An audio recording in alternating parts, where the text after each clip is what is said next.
केंद्र सरकारने आगामी जनगणना 2027 संदर्भातील अत्यंत महत्त्वाची माहिती प्रसिद्ध केली आहे। जनगणनेच्या दुसऱ्या टप्प्यात नागरिकांना विचारल्या जाणाऱ्या 40 प्रश्नांची अधिकृत यादी रजिस्टर जनरल आणि जनगणना आयुक्तांकडून अधिसूचित करण्यात आली आहे। देशाच्या इतिहासात पहिल्यांदाच ही जनगणना पूर्णपणे डिजिटल होणार असून यात जातीनिहाय माहिती आणि कोविड-19 लसीकरणाशी संबंधित प्रश्नांचा समावेश करण्यात आलाय।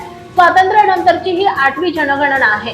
2021 मध्ये होणारी जनगणना कोरोना महामारीमुळे स्थगित करण्यात आली होती।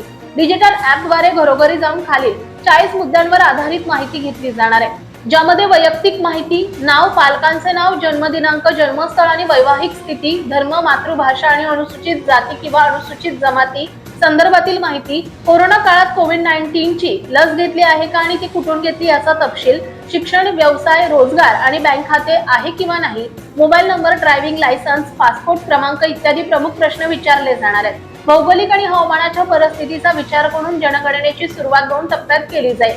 पहिला टप्पा बर्फाच्छादित प्रदेश, लडाख, जम्मू काश्मीर, हिमाचल प्रदेश आणि उत्तराखंडच्या बर्फाच्छादित भागात 1 सप्टेंबर ते 30 सप्टेंबर दरम्यान गणना होईल। या भागातील नागरिकांना 17 ते 31 ऑगस्ट दरम्यान स्वगणनाद्वारे ऑनलाईन माहिती भरण्याची सुविधा असेल। दुसरा टप्पा उर्वरित भारत आणि महाराष्ट्रासह देशातील इतर सर्व राज्यांमध्ये फेब्रुवारी 2027 मध्ये मुख्य लोकसंख्या गणना पार पडणार आहे। मोबाईल ॲपच्या माध्यमातून संपूर्ण प्रक्रिया डिजिटल होणार असल्याने वेळेची बचत होईल आणि अचूक आकडेवारी मिळण्यास मदत होणार आहे।